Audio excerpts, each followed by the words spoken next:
Welcome back everyone, and I just want to say up front, I'm really sorry that I haven't been making any videos of late. My schedule has been extremely busy and it's just tough for me to fit everything in. But anyways, I'm here today and I want to post another Heroclix review video, so here we go.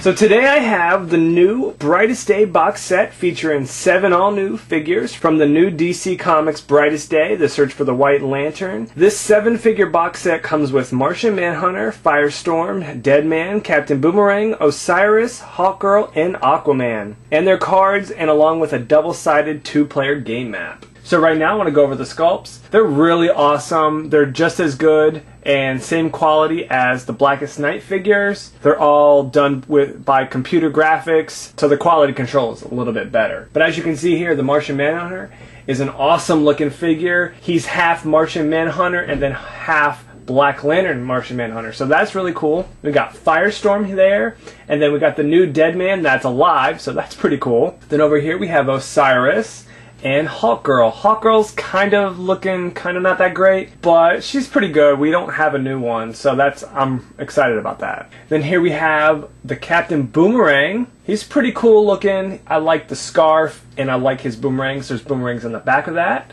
And then we have a new Aquaman with an octopus that he's standing on. That's really awesome. That's a really cool sculpt there. Probably my second favorite behind the Martian Manhunter one. Alright, so here I'm going to take a look at the double-sided game map. This is the monument. As you can see, there's pillars in the middle, and then on the far side we have like a water pool.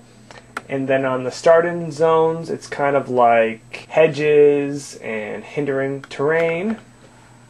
And it's the same on the other side.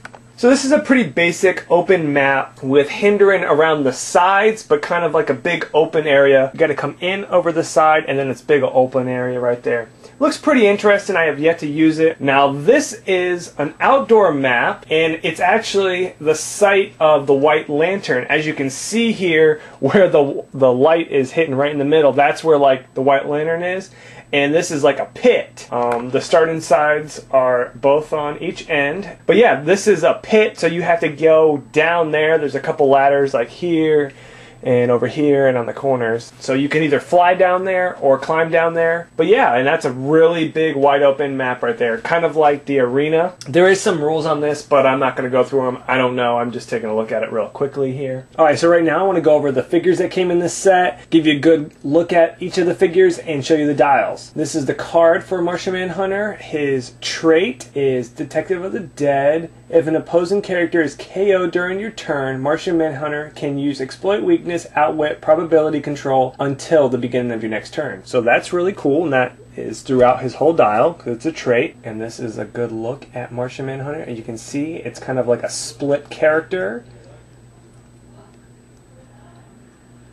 You know, looks like the chase figure from the Black Lantern on one side, and then we have like a new version of Martian Manhunter on the other side. Looks pretty cool. 6 range, he's a flyer. He's got 8 movement with phase-in, 10 attack, 18 impervious, 4 damage with plasticity, and he's 158 points. So I'm going to go quickly through the dial here. It's first click, and there we are with the second click.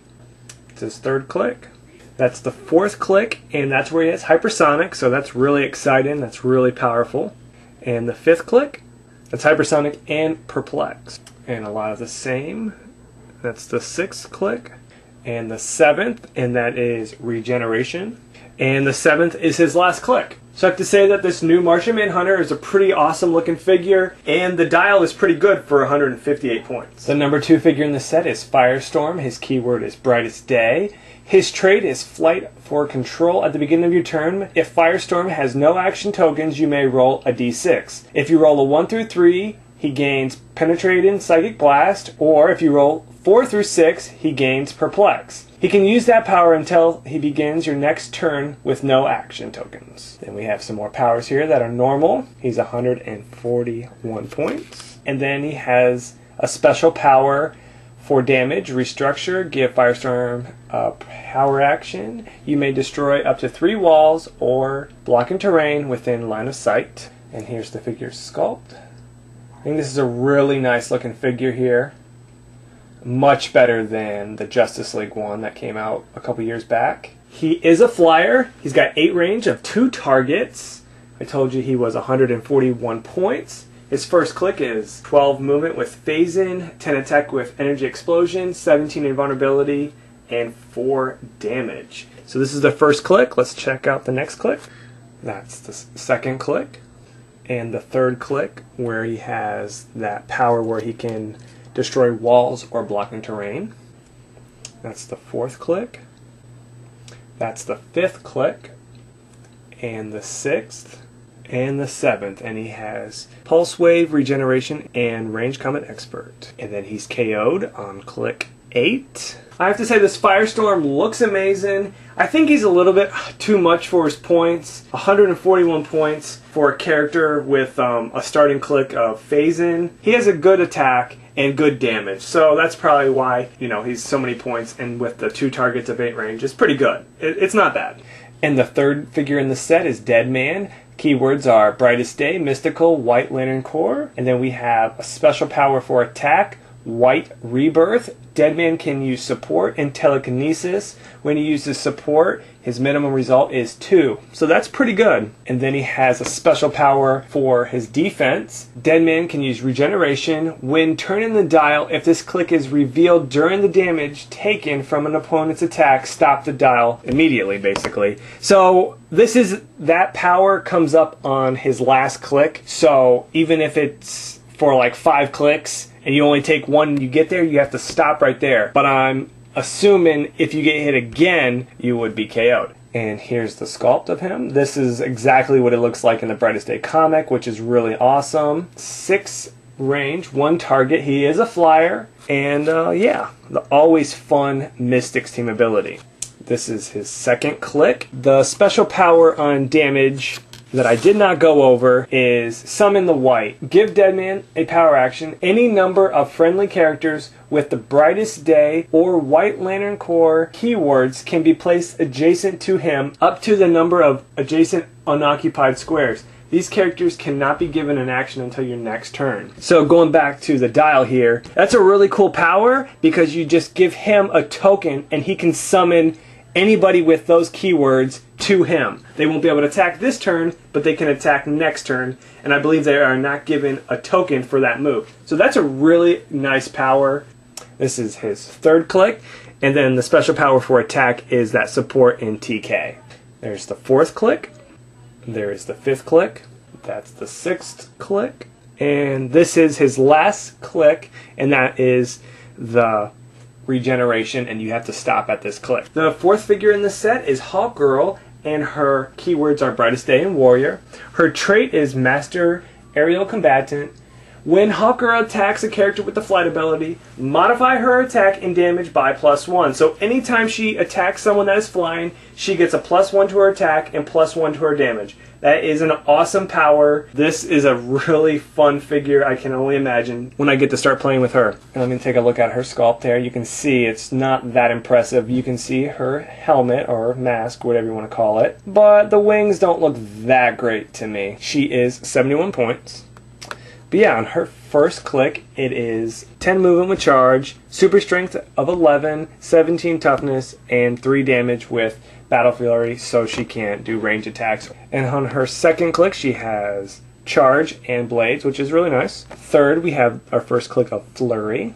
This is the fourth click and the fifth click. And her sixth and final click, she has regeneration, so she can try to heal back up. The fifth figure of the set is Captain Boomerang. Brightest Day and Rogue is his keywords. Give Captain Boomerang a power action and choose up to 6 different squares within line of sight, ignoring characters for this purpose. Each square must be different, adjacent to the previous chosen square, and the first and last squares chosen must be adjacent to this character. Make an attack roll and compare it to the results of each character occupying squares that were chosen. Each character hit by this is dealt 2 damage. And here's taking a look at Captain Boomerang. He's kind of in his darker uniform. It's like a dark blue. We got some boomerangs in the back. He's got the 2 in his hands. He is a sharpshooter, so he can make ranged combat attacks from close combat, which is really awesome. He's got 6 range. He's 61 points. For those powers, that's pretty good. On his second click, he picks up Run and Shot, but loses Ranged Combat Expert. That's his third click. And his fourth click, his fifth click, and he gains Regeneration to try to heal back up. And that is his last click. So he is only 5 clicks deep. The 6th character in this set, Aquaman, Atlantis and Brightest Day is the key words. His trait is the Undead Sea. Whenever another friendly character with the Atlantis keyword is KO'd, deal 2 damage to each opposing character that dealt damage to that character this turn. Tentacle Whip. When Aquaman occupies water terrain, he has the range of 8. And his line of fire to other characters occupying water terrain is never blocked. The character is 105 points. Now this is probably one of the nicer sculpts in this set behind Martian Manhunter. I love the octopus tentacle there. He's riding it, and on his dial here you can see he's a transporter and he's a fish symbol. He gets a bump up in defense on his second click, and there we are on his third click. Here's his fourth click. This is where he gets the range in the water, so that's kind of nice. This is his 5th click. He also has support on this, and here on his 6th click he gains regeneration to try to heal back up, and then he's KO'd on the 7th click. If you're gonna play an Atlantis team, I would definitely recommend playing this character with his trait. It's just amazing. Alright, so here we have the 7th and final figure, Osiris. His keywords are Brightest Day and Mystical. His trait is Quest for Black Adam. Once per game, when Osiris rolls a critical hit and the attack roll hasn't been rerolled yet, after that action is resolved, modify his combat value by 1 for the rest of the game. Now this is pretty good if you can roll a critical hit. If you can't roll a critical hit, it's pretty much useless. Let's take a look at the sculpt here. As you can see, he looks like a teenager. That's what he's supposed to look like a teenage Black Adam, kinda, but a little bit more paler. He's got 3 range. He's also a flyer. Here is his second click. And on his third click, he gains the hypersonic and loses the battle fury, so he will be able to do, 3 range attacks. So that's, that's pretty good. You can fly in there, get a little range, or if you need to come in close combat, you can do that as well. I like the option with the 3 range. Now he loses hypersonic and gains flurry. Now he has exploit weakness on damage with flurry. Now he gains hypersonic again, which is always nice. And he also has another click of hypersonic. This late dial hypersonic should keep him alive, which is really good. And on his 8th and final click, he has regeneration.